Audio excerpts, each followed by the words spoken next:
you're hitting these crash cymbals, you're giving a downbeat with your bass drum. However, the thing that I want to talk to you about it a little bit is that's going to be kind of the core of your groove. It's the same as how when you're playing a rock beat, you don't play a crash cymbal every measure.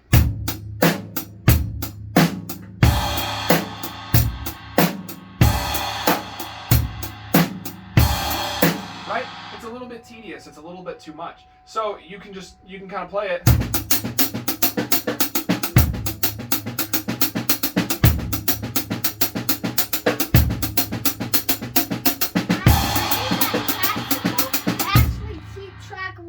Good. Otherwise, I would lose track. Do exactly the same thing, but try just your bass drum instead. Oh, I have an idea. So you can say, well, for right now, try to keep them all the same, but just use your bass drum.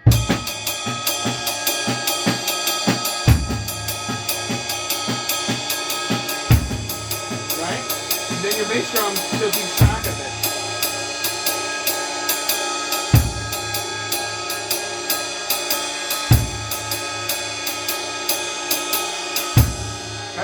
So still use a bass drum on one, but just don't go to a crash cymbal because it gets a little bit tedious on our ears. Too much. Yeah, exactly. Same as with our dubas and stuff. We want to try to kind of keep things contained.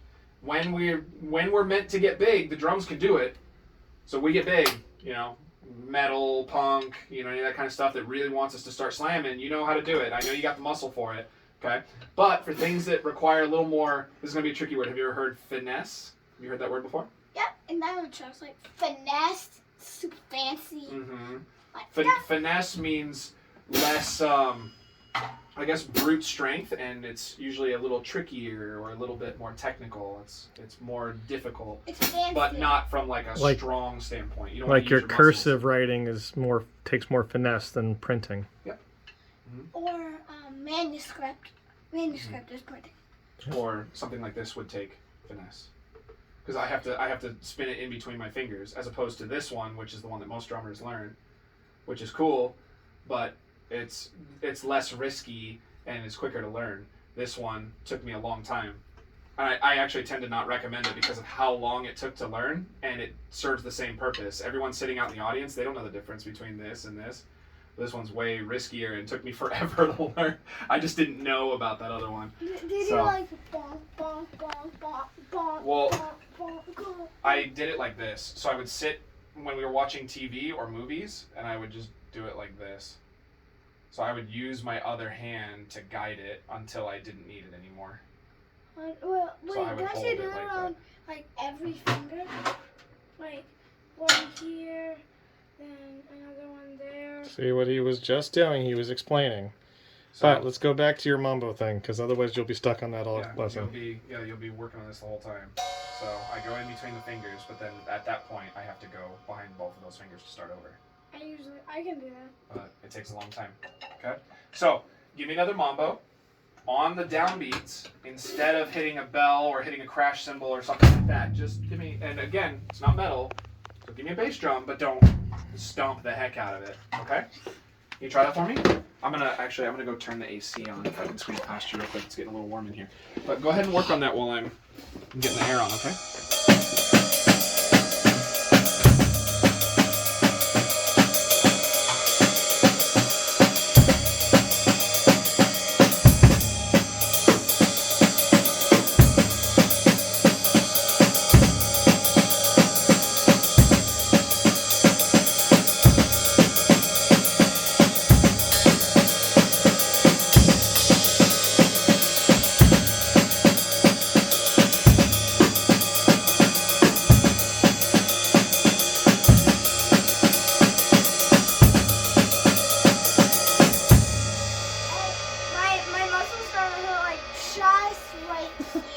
Pretty cool though, huh? Here, it's when I'm doing this, it's like I can feel it. Like I'm doing. You go in for a middle school drum audition, he says, "Hey, just play me something." You play something like that, he's gonna lose his mind. Wait, imagine if I just set up for a middle school drum audition right now, and I did that. You would like play me something. I would rock him out. I still blows mine.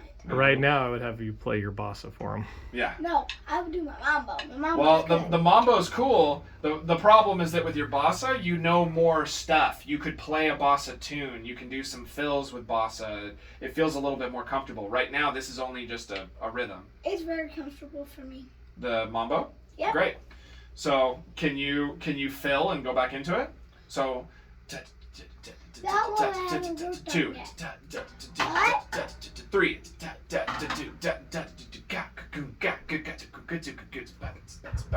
How?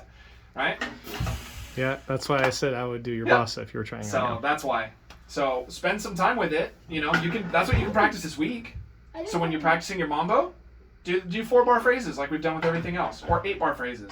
Cool. Or Yeah. not 12 yet. 12 would Well, be crazy. Yeah, 12 is a little bit more particular. You use 12 a lot for blues, but for everything else, not as much. It tends to be in groupings of 4 or 8.